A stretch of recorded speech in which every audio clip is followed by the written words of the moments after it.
আজকে চাঁপাইনবাবগঞ্জের অনেক যুবকেরা আমাকে ভালোবাসে।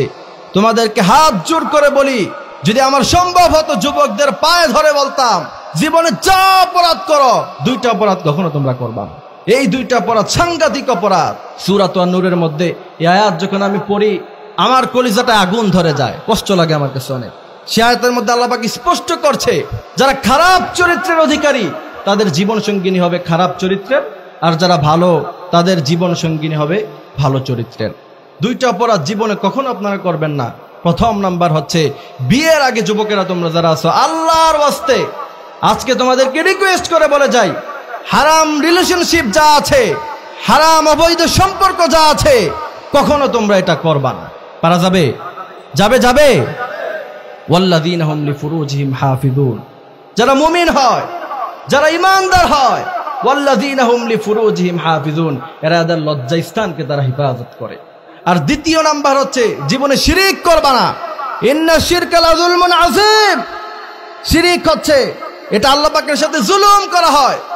সূরাতুল লুকমানের মধ্যে আয়াত এসেছে, আল্লাহ সুবহানাহু ওয়া তাআলা বলছেন, সাইয়েদনা লুকমান যখন তিনি তিনার সন্তানকে নসিহত করছেন, ওই সময় তিনি তিনার সন্তানকে বলছেন, ওয়াইদ ক্বালা লুকমানু লিবনিহি ওয়া হুয়া ইয়াইযুহু ইয়া বুনাইয়া, হে আমার সন্তান, লা তুশরিক বিল্লাহ, জীবনে যা করো কখনো আল্লাহর সাথে তোমরা শিরিক করবা না।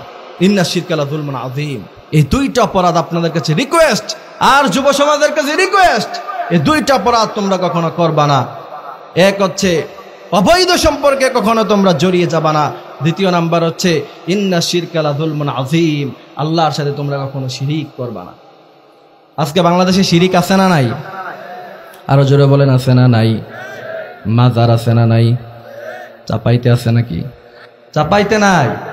মাশাআল্লাহ, আলহামদুলিল্লাহ।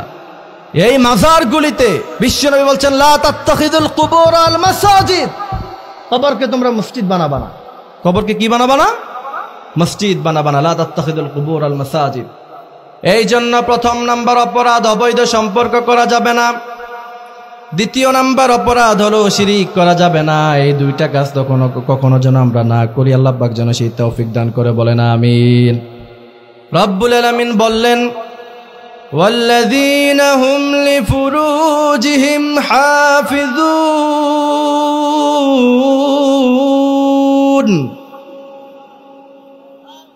যারা মুমিন হয় এরা কখনো লজ্জা স্থানকে এরা কখনো ধ্বংস করে দেয় না, এদের সতীত্বকে এরা রক্ষা করে। এরপরে প্রিয় ভাইয়েরা আমার, আল্লাহ বলছেন, ইল্লা আলা আজওয়াজিহিম আও মা মালাকাত আইমানুহুম ফাইন্নাহুম গায়রু মালুমিন। আল্লাহ সুবহানাহু ওয়া তাআলা বলছেন, আজওয়াজিহিম, স্ত্রী, তাদের সাথে তোমরা ভালোবাসা আদান প্রদান করো। ভালোবাসা যা আছে স্ত্রীর সাথে করবেন, গুনাহ হবে? আর যারা বলেন গুনাহ হবে? আল্লাহ পাক বলছেন স্ত্রীদেরকে, আজওয়াজান লিতাসকুনু ইলাইহা, স্ত্রীর কাছে গেলে মানুষের হৃদয় ঠান্ডা হয়ে যায়। আলহামদুলিল্লাহ পড়েন।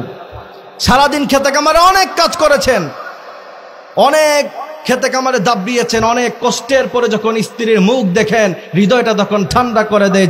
তিনি কে?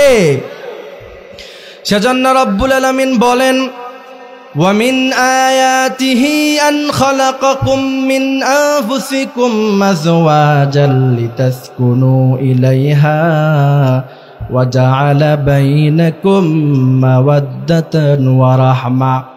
রব্বুল আলামিন বললেন, স্ত্রী হলো এমন, তার কাছে গেলে হৃদয় ঠান্ডা হয়ে যায়। লিতাসকুনু ইলাইহা, কলিজা শীতল হয়ে যায়, তার কাছে গেলে ভাল লাগে।